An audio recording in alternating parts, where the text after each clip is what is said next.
Et je vous présente ici à ma droite Alain Pilet.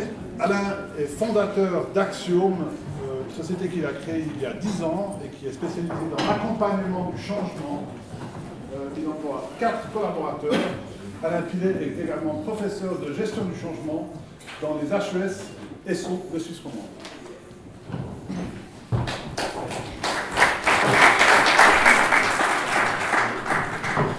Merci.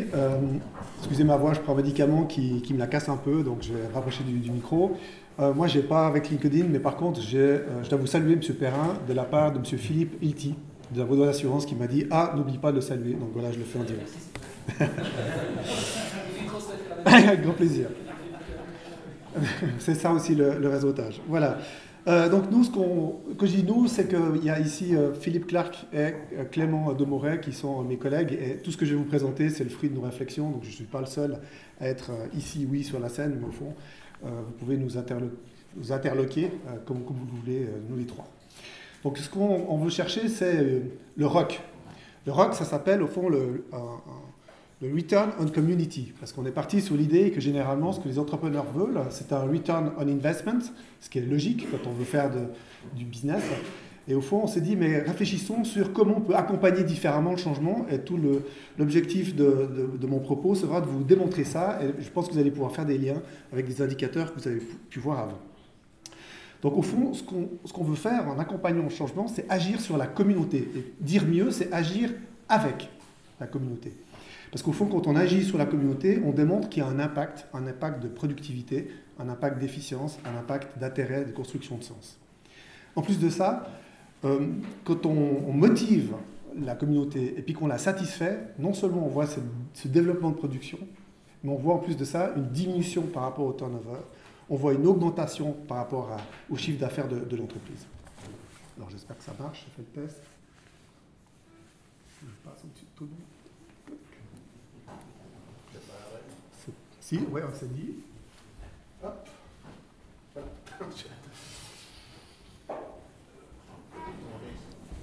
Ouais, volontiers, c'est gentil. Donc, on part de quelque chose d'assez simple finalement, c'est que la coopération et l'entraide sont la base de vivant. Donc, restons, comme le relevait PQ, positif. Au fond, on va essayer de continuer sur cette notion de positivité. Et puis, on a 4 méthodes qui permettent de pouvoir déterminer des impacts. Le premier, au fond, c'est sur l'analyse des proxys. On peut dire que c'est des choses assez simples. Combien de gens vous avez qui vont sur votre site web, combien de gens qui vous like. Et puis, je me rappelle une fois, le directeur général de Cizel, qui est ici, Nicolas Roqueneret, disait « Moi, c'est bien beau qu'il y ait plein de likes sur mon site, mais ce que j'aimerais, c'est pouvoir émettre des factures. » Et je trouvais ça intéressant. Donc, c'est un élément qui est pertinent parce que ça veut dire que ce n'est pas suffisant, ça reste dans une surface. Donc il y a un deuxième élément, c'est l'échantillonnage. Et au fond, on peut dire que le ROC, ça va être ça. On va rentrer tranquillement dans ce que nous appellerons l'underground. Ça veut dire que vous avez dans l'organisation une richesse. Vous avez plein de joyaux qui sont là et que bien souvent, on ne les voit pas, on ne les sent pas, on ne les sait pas, on ne les connaît pas. Parce qu'ils sont dans cette dimension de l'underground. Troisième niveau, c'est l'analyse directe. Alors l'analyse directe, elle a de ça d'intéressant, et ça c'est le ROC. Ça veut dire qu'on va aller dans le terrain, on va faire un échantillonnage, on va faire une sorte de photo de l'existant, et cette photo, elle va permettre quoi? Elle va permettre de générer de l'interaction. Et cette interaction, c'est ça qui va permettre différents éléments que je vais développer plus tard. Et enfin, expérimenter, expérimenter, expérimenter. Alors il y aura plein de thèmes qu'on va évoquer plus loin. Alors, la gestion du changement, c'est quelque chose qu'on entend constamment, que vous connaissez déjà évidemment. On parle d'innovation, il faut développer de nouvelles idées, magnifique. Maintenant, on sait que le problème quand on va explorer, ce sont nos représentations. Voilà. Ça veut dire que au fond, dès que je vous parle ici de communauté, vous allez m'entendre au moins 50 fois parler de la communauté, vous avez dans vos cerveaux, et c'est normal, des représentations de ce qu'est une communauté. Alors on va travailler un peu sur cette notion. Or, une collègue de l'Université de Savoie-Mont-Blanc a fait toute une démarche sur les barrières d'innovation organisationnelle. Et la première des barrières d'innovation organisationnelle, vous pensez que c'est quoi? Qu'est-ce qui freine toute innovation organisationnelle? On n'aime pas le changement. changement, manager, la peur. Exact. Au fond, c'est sur les représentations des top managers. Donc déjà, quand on parle de changement, on doit être sur les représentations. Merci Michel. Et c'est complexe cette histoire-là, parce qu'au fond, j'ai découvert il n'y a pas longtemps qu'on peut être deux au même endroit et voir un arc-en-ciel, et on ne verra pas le même arc-en-ciel. Fascinant, non? Ça dépend de la grandeur, de la hauteur. Ça dépend de comment vous serez en lien face au soleil. Ça dépendra de la vitesse des gouttes d'eau par rapport à la distribution de la lumière. Donc on a un phénomène qu'on croit voir pareil, et pourtant, il n'est pas pareil. Alors allons-y dans nos représentations. Je vous laisse découvrir les slides, et puis on laisse 5-10 secondes. Est-ce que pour vous, investissement ou un coût? Le chapeau, un coût, le sommeil, un investissement.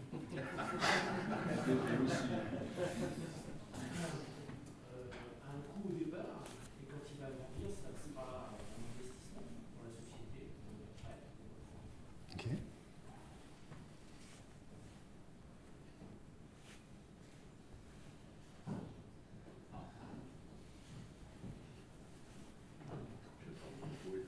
Plus compliqué, hein? Ok.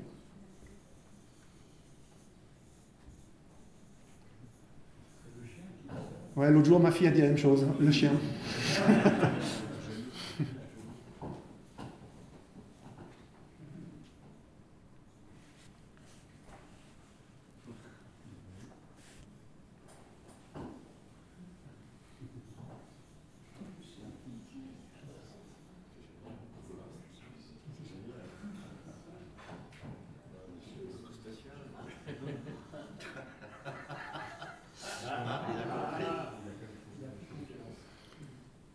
Ok, il y a une petite faille qui est intéressante, donc il y a un apprentissage qui est en train de se faire.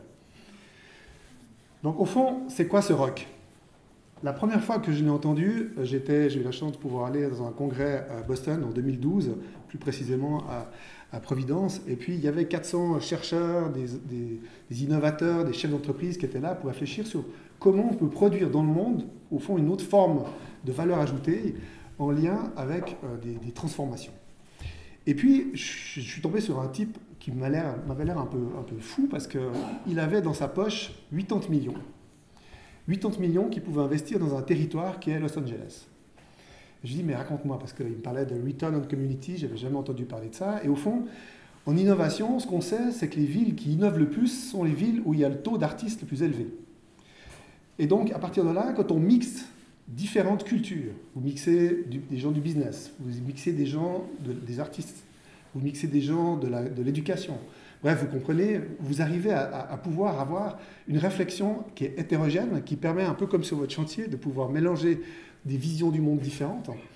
Et puis au fond, lui, il investissait dans des lieux pour que ces gens puissent se rencontrer puis qu'ils puissent produire. Est-ce qu'ils ont pu calculer, en tout cas, ils ne l'ont pas calculé de manière plus scientifique que ça, mais ils ont vu que ça générait du business, notamment dans Los Angeles. Ça, c'était la première vision de Return on Community. Alors, nous avons développé un ROC, mais je suis obligé de dire qu'il y en avait d'autres avant, mais pas comme nous. Donc, je vous les présente. Le premier, en 2000, au fond, c'est ce groupe Papers and Rogers, qui ont analysé, au fond, cette dimension de la communauté, mais à l'extérieur. Au fond, c'est partir sur le principe que ce sont nos clients. Et je trouve intéressant de vous en parler parce que, au fond, cette dimension du client, ce groupe réfléchissait sur la voix du client et que, au fond, pour eux, le principe même d'une réussite ou d'un échec par rapport au développement d'une entreprise, c'était la capacité de gérer les informations qui nous étaient données. Et ces informations, elles sont données par les clients. Alors, vous voyez qu'ils ont fait plein de recherches avec une définition mathématique que je n'ai absolument pas les compétences de vous démontrer par là, ça ne serait pas très pertinent de ma part. Par contre, celle d'en bas me paraît plus intéressante parce qu'au fond, ils ont montré, au fond, ils sont partis sur cette idée qu'un client représente de la valeur quand vous avez un coefficient de 1, en tout cas supérieur à 1, par rapport à l'espérance de gain que vous pouvez imaginer identifier sur vos clients et par rapport à ce qu'ils disent, c'est la somme de vos sacrifices. Donc on va dire que c'est une dimension assez protestante. Néanmoins, il y a une certaine réalité par rapport à des investissements qu'on doit faire pour essayer de maintenir ce rapport et cette relation avec les clients. À partir de 2008, il y a un monsieur Rosenbaum qui a déterminé au fond cette notion entre le client et l'entreprise. Donc il a refait une connexion Et puis il est arrivé sur cette dimension tribale. Alors intéressant. Au fond, pour lui, c'était comment on peut calculer, évaluer les effets du sentiment d'appartenance que peuvent avoir les clients par rapport à une marque. Et donc, au fond, que vous vendiez des services, des produits et tout, vous représentez une marque. Au fond, par ce marketing tribal, je crois qu'il y a un développement qui est fait dans ce sens, eh bien, on peut favoriser une approche et on va investir dans l'interaction avec les clients pour qu'il y ait cette notion de fidélisation. Pensez par exemple à Harley-Davidson qui, à 2 doigts de couler, a nettement investi cette dimension-là, où il y a des bons clients qui sont devenus des ambassadeurs. Et ça a eu un impact tel qu'aujourd'hui, ils ont réduit de 2/3 les investissements de communication qu'ils avaient par rapport à ce qu'ils faisaient maintenant, puisque ce sont les autres qui s'en sont chargés. Alors nous, qu'est-ce qu'on fait? Au fond, on est parti d'abord, ce ROC, c'était une idée qui germait, et puis dans mon côté de prof, j'ai une étudiante qui voulait faire un travail de bachelor avec moi, économiste, et je l'ai embarqué là-dedans, lui disant « Katharina, tu verras, il n'y a rien qui existe à part ces 2 choses. » Katharina, elle m'a dit ouais, elle a passé 6 heures, et puis en effet, il n'y a rien qui existe. Donc elle a travaillé, elle a fait un immense travail, et elle collabore avec nous maintenant à Axiom. Elle a fait un travail par rapport à un mandat que nous avions, l'Hospice Général. Malheureusement, la DRH qui devait être présente ici a eu un accident au genou, donc elle ne pouvait pas être là, mais elle m'autorise à évoquer cet élément. Donc on a eu un mandat, et on a toujours d'ailleurs un mandat d'accompagnement au changement. L'Hospice Général, donc c'est Genève, c'est les services sociaux, c'est 1300 professionnels, c'est plus de 100 cadres, et nous on accompagne au fond un changement de culture qui est, si je fais rapide, passer d'une culture hyper hiérarchique à une culture un peu, on va dire, pas entreprise libérée, mais un peu comme telle. Non, pardon, je serai plus précis dans le geste. Et donc, on est parti, la question que Katharina a posée, c'est se dire, mais au fond, évaluons l'impact de notre intervention par rapport à ce changement de culture, et puis de voir ce que techniquement elle a nommé, si on faisait un changement de type 2, c'est-à-dire qu'on avait un changement de la manière de se représenter les choses. Dit autrement, cette notion de Bateson, c'est au fond, du moment que le système change lui-même, il va agir sur la structure et modifier cette structure. Donc si vous avez les gens qui vont être partie prenante et qui vont commencer à jouer avec ça, un peu comme des enfants, eh bien, au fond, c'est l'ensemble de la structure qui va commencer à se modifier. Et donc, le ROC, cette première entrée en matière, ça va faire quoi? Ça va être la mesure de cette capacité de s'adapter et de modifier ces types d'interactions qu'il y a à l'intérieur d'une entreprise. Alors, voilà les premiers résultats qu'il y a eu. Je vais décrire après les dimensions plus précisément, mais vous voyez, il y a des dimensions qui sont élevées, qui sont celles de sense-making. Derrière, c'est toute une théorie qui s'appelle de M. Weick, la construction du sens. Donc, au fond, on peut dire que le premier élément, c'est que pour tous les professionnels qui ont participé à l'enquête, eh bien, le changement de culture faisait sens. Donc, ça n'était pas un problème. Par contre, vous voyez qu'il y a toujours des bonnes nouvelles et des moins bonnes nouvelles, un peu comme au téléjournal. Vous voyez que les points les plus faibles, curiosité, créativité, respect, leadership et capitalisation cognitive, j'ai un peu développé, ben c'était très faible. Donc ça nous a donné, au fond, une première photo qui donnait deux, trois pistes. Et puis, sur cette base-là, Katharina a fait 18 recommandations. Et il y a 5 recommandations qu'on a appliquées. Là, vous allez devoir cliquer plusieurs fois. Donc, par exemple, le premier élément, c'est qu'on a créé des ateliers. On s'est dit, parce qu'avec Philippe, on a monté une plateforme de e-learning pour accompagner le changement. Ça veut dire d'avoir des espaces pour que les gens puissent avoir accès avec des connaissances, des concepts, puis jouer avec ces concepts. Puis nous, on soutenait, on faisait du mentoring derrière. Et puis de cette plateforme sont nés des ateliers. Donc on s'est dit, mais ça ne connectait pas. Donc on a connecté du vivant. Et ces ateliers, c'était une opportunité de manière très rapide pour présenter des situations et réfléchir ensemble. Donc ils sont arrivés sur une notion agile et ils se sont appropriés les concepts. Et ces concepts, ils ont voulu après, au fond, les développer. Donc ils ont commencé à faire une enquête à l'interne. Donc de 10 personnes, ils ont balancé à 100 personnes sur voilà ce que nous, on a compris comme étant une organisation agile. Parce qu'on entendait agile, agile, agile, mais en fait, ils ne connaissaient pas le concept. Et puis une fois qu'ils ont développé le concept, ils se sont dit mais c'est génial, on commence à avoir du plaisir ensemble, on échange et tout. Donc ils sont arrivés sur un troisième élément qui était au fond, et ça a été très dernièrement, ils ont créé un World Café. Et c'était un moment fascinant parce que la direction a pris congé de ce qu'elle devait faire, ils sont venus, donc il y a eu un moment d'échange qui était très riche, Nous, on a eu juste qu'à accompagner, j'allais dire techniquement pour que ça soit réalisé, mais on voit vraiment que c'est une équipe une communauté qui est en train de se mettre en place, qui a pris ça à cœur, qui diffuse, et au fond, il n'y a plus de hiérarchie. On réfléchit, il y a toujours des directeurs généraux, mais il n'y a plus de hiérarchie sur la réflexion, il n'y a plus de hiérarchie sur qui a raison. On réfléchit ensemble. Dernier point, eh bien, on a mandaté une deuxième étudiante, et là on lui a dit, on a le ROC, on a les indicateurs, on a les dimensions. Par contre, maintenant, ce qu'on veut voir, parce que notre blabla, c'est bien, on y croit, mais au fond, il y a plein de patrons qui ils disent très bien, mais moi, je veux, c'est du cash. Quoi. Hein, je vois Nicolas qui opine de la tête. Hein, non, mais je te vois.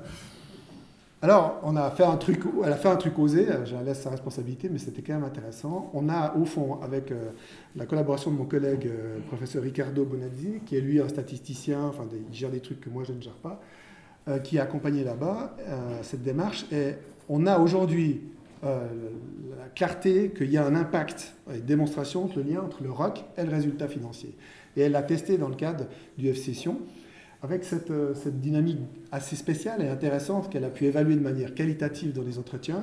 Alors je dois mettre un petit guillemet, parce que peut-être quand le football club de Sion et le football club de Lausanne, l'amour du club n'est peut-être pas le même, les Valaisans sont assez corporate, hein, donc il faut peut-être un peu diminuer, puis ça on doit avoir sous la notion longitudinale, mais ce qu'on a vu, c'est que les membres du football club sont prêts à payer plus du moment qu'ils ont ce sentiment et qu'ils ont pu identifier qu'ils faisaient partie d'une communauté. Alors, on est où avec cette communauté? Pour nous, la communauté, elle pallie au fond au risque d'effondrement de la structure et de la perte de sens. Ça, c'est la perte de connexion, pardon, et la perte de sens. Donc la communauté, c'est vraiment des gens qui sont connectés entre eux, c'est des interactions. Hein, et que ces interactions, au fond, ben c'est une opportunité pour créer du sens ensemble. Le deuxième élément, c'est qu'on va prendre une prise de distance sur la structure pour se focaliser sur l'organisation. Techniquement, l'organisation, c'est ce qui va générer de l'interaction. Je dis souvent aux étudiants, pour donner un exemple simple, la structure, il en faut, c'est le squelette, et puis l'organisation, ben, c'est tout ce qui est autour qui permet la mobilité. Donc, quand on vient avec le ROC, on ne touche pas à la structure. Elle est là, elle est présente, elle est essentielle. Par contre, on va travailler sur les connexions différentes et voir un peu ce que ça va émerger. Parce que c'est bien ça la difficulté, c'est qu'on ne sait pas ce qui va émerger. Et ça, c'est la peur de l'inconnu, c'est des éléments que vous avez évoqués avant. Troisième point, c'est qu'on va mobiliser les ressources des organisations. On va vraiment rechercher à ce que, au fond, il y a plein de joyaux qui sont là et qui se cachent des fois sous l'ombre de la hiérarchie. Ben, c'est un des éléments, c'est ce fameux underground, hein, c'est cette capacité de pouvoir faire monter ces éléments-là. Et puis, ben, c'est aussi une opportunité pour accompagner et trouver, vous avez eu pas mal d'échanges ici avant sur la table ronde, ben, c'est au fond trouver un autre modèle de gouvernance qui, c'est pas de se dire entreprise libérée ou pas, parce que franchement en Suisse, pour avoir accompagné 4 entreprises, on n'aime pas trop le mot libéré. Alors chacun donne son intitulé, et peu importe d'ailleurs, mais il faut qu'il donne du sens, mais au fond c'est libérer ces ressources, libérer les productifs, on va dire, des improductifs, ce qui me permet de faire la suite. Alors, vous allez me dire, ok, bien ton blabla, mais enfin, moi quand même l'étonnement que j'ai envie de vous dire, c'est que peut-être même si on sait tous tout ça, il y a quand même une certaine réalité, et ça c'est la mauvaise nouvelle. Alors, Gallup, en 2013, a fait une étude, et pas la moindre, auprès de 27 millions d'employés dans 195 pays, et vous avez le résultat du taux d'engagement. Donc ça veut dire que dans chaque entreprise, si je résume un peu et je fais une moyenne, nous sommes 55, ça veut dire que dans cette salle, c'est comme si nous étions une entreprise, il y avait 10-11 personnes qui étaient engagées. Et on peut dire que la valeur ajoutée de notre entreprise, elle tiendrait, elle reposerait sur ces 10-11 personnes. Ça veut dire que vous avez à peu près 50 personnes d'entre nous qui sont des gens qui sont là et qui n'en font pas trop. Et puis vous en avez 5 qui sont activement désengagés. Au fond, leur but à eux, c'est de chasser les personnes engagées. Si vous avez suivi Isaac Getz avec son étude, il les appelle les renards, comme ça ils bouffent la poule aux œufs d'or. Donc, des études comme celle d'Axam, il y en a plein, démontre que si vous arrivez, du point de vue du management, à engager, favoriser que les gens s'engagent, vous avez une augmentation de toute l'entreprise de 12%. Ça, c'est le premier élément. Donc, vive l'engagement. On est dans le changement. Tout le monde est à peu près d'accord qu'il faut changer, le monde change, on doit changer, mais ça fait des millions d'années qu'on change. À partir de là, il n'y a pas tout le monde qui a envie de changer. Et puis la mauvaise nouvelle, c'est quand même que d'autres études qui ont été faites, notamment par une collègue de l'Université de Montréal, c'est que sur 100% des projets de changement, il y en a 70 qui échouent. Donc qu'est-ce que c'est que cette affaire, quoi? Qu'est-ce qui fait que vous n'avez que 30% qui aboutissent, et encore sur ces 30%, il y en a la plupart qui sont abandonnés parce que tout à coup vous avez un remaniement managérial, vous avez une chute par rapport aux ressources, vous avez tout à coup une incapacité de survivre parce que Gartner il parle à un moment donné de la courbe, alors ça c'est la courbe d'illusion, votre projet c'est super, mais nous on s'est fait une fois dégager sur un projet parce que du moment qu'on arrive sur véritablement qu'est-ce qu'on doit changer, il y a la fameuse courbe de désillusion. Et puis c'est là on arrête, on se fait dégager, parce qu'on ne veut surtout pas, on connaît ça quand on fait le grand 8, quand on est haut, on a une super vue, mais on va se choper 3G après. Or pour le changement, il doit y avoir la courbe de désillusion, et ce moment n'est pas simple. Donc quand même ces sources, ce n'est pas nous qui les soulevons, c'est McKinsey. Hein. Donc, même chose avec l'innovation, ça veut dire que si on voit ça de manière, une opportunité, il y a une marge de manœuvre de développement. Et vous voyez qu'au fond, on a une vision d'innovation qui est pas du tout impliquée. On reste sur l'innovation produit, l'innovation très technologique. Et nous, ce qu'on cherche à vous inviter et accompagner, c'est à réfléchir sur l'innovation organisationnelle, parce que c'est celle-ci qui peut développer le maximum d'autres innovations. Alors, rentrons encore plus. Pour qu'il y ait changement, ce qu'on sait, c'est que si je vous dis changer, il y a un réflexe naturel qui est de dire pourquoi je vais changer, quoi, je veux dire. Donc je dois y trouver un gain. Et le ROC permet plusieurs gains. Je vais vous donner quelques exemples. Parce que c'est ça qui va permettre d'adhérer au changement. Vous avez parlé avant du sens. Pourquoi changer? Alors, une des premières, qui est ressortie pas mal, je crois déjà en début d'après-midi, c'est du point de vue managérial, quand on va faire un transfert du contrôle des personnes vers un contrôle des actions. Donc la gestion des actions, c'est ce qui va favoriser le gain, et ça c'est un point qui est important. Ensuite, vous avez compris que quand on va descendre dans l'underground, on va rendre visibles des compétences qui sont des compétences diverses, des compétences qui sont présentes, et ça va revaloriser les gens. Donc ça c'est un point qui permet d'avoir un gain de visibilité. Ensuite, de porter un lien aux personnes. Vous avez parlé, ou je ne sais plus qui, mais que voilà, donc, passer de leader à coach. Hein, donc il y a peut-être cette idée de patron à s'intéresser. Et je pense qu'on peut garder une stature de patron, pas lié de paternaliste. Il y a des gens paternalistes, mais qui font très bien le lien des personnes et qui ne sont pas forcément des gens qui sont des leaders, pas des leaders, enfin des mauvais chefs.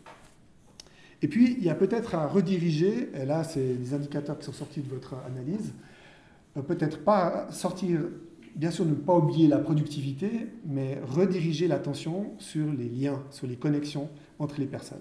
D'être attentif et de regarder, au fond, comment les personnes vont pouvoir s'interconnecter, parce que c'est ça qui va renforcer l'adhésion à la communauté. Une communauté, ce sont des gens qui adhèrent à des valeurs, qui adhèrent à un pourquoi, vers quoi on va, et puis qui ensuite vont réfléchir, vont avoir la marge de manœuvre et l'autonomie pour le développer. Alors ce ROC, schématiquement, on a plusieurs dimensions sur lesquelles on travaille. Vous avez déjà 3 espaces qui sont la personne, contexte et système. Personne, c'est vous et moi. Au fond, on a des désirs. Et ces désirs, s'ils ne sont pas écoutés, pas entendus, si on ne peut pas les mettre en action, c'est déjà un problème. Le contexte, c'est l'environnement, au fond, dans lequel vous évoluez. Ça va être les ressources qui sont allouées. C'est la ville, le lieu, les bâtiments, bref, tous ces éléments qui sont à un contexte. Et si vous êtes dans des pays différents, les contextes sont différents. Et puis le système, au fond, c'est l'interaction qu'il va y avoir entre les personnes. Derrière le système, il y a cette notion de raison d'être. Pourquoi on fait de l'argent? Pourquoi on travaille ensemble? Au nom de quoi on va faire les choses? Ça, c'est les premiers points qui nous permettent, avec différentes dimensions, de pouvoir avoir un petit feedback sur où on en est. Et vous voyez qu'au fond, les plus importants, ce sont les 4 autres dimensions et les 3 qui sont les intersections. Parce que ce vont être les leviers sur lesquels on va travailler. C'est-à-dire qu'à partir des résultats des autres dimensions, eh bien, on peut formuler des hypothèses, et ces hypothèses, on peut les actionner en utilisant les leviers. Alors, le premier levier, prenons construction de sens, entre personne et contexte. Si, par exemple, l'entreprise me demande « demain, tu fais ça comme ça ». Si j'ai une règle débile qui m'est donnée, donc pour moi, elle ne va pas avoir de sens, c'est évident que je ne vais pas être acteur dans ces éléments. Au contraire, si cette règle, elle fait sens, alors je vais pouvoir m'engager et adhérer au projet. Leader créatif, si j'ai des idées, mais qu'au fond, que je les présente en interaction avec mes autres collègues, et puis que chaque fois on me rabaisse, on me dégage, on me dit non ou oui, comme dans le canton de vous, on dit oui, c'est très intéressant. C'est sûr que le leadership, c'est-à-dire que la dynamique collective ne va pas être opérante.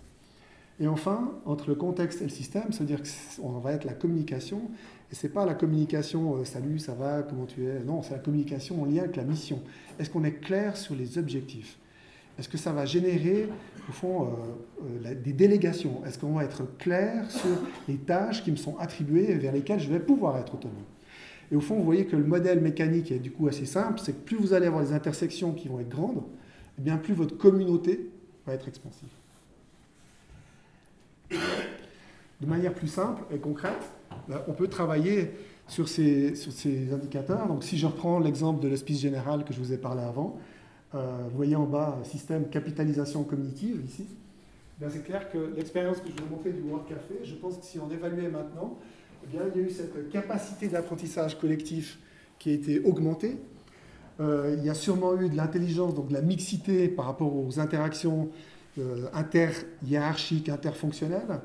Il y a eu de la réciprocité, il y a eu du partage, il y a eu de l'attention qui a été portée aux personnes. Il y avait un véritable plaisir. Cette matinée s'est passée de 8h à midi et s'est soldée par un apéritif dînatoire. Mais on sentait les gens qui étaient contents à tel point que les retours qu'il y a eu, c'était qu'il y a plein de gens qui se sont mis plein, c'était un vendredi, qui se sont mis plein de rendez-vous le vendredi après-midi. Puis ils se sont dit, mais la prochaine fois, il faut arrêter de prendre des rendez-vous l'après-midi.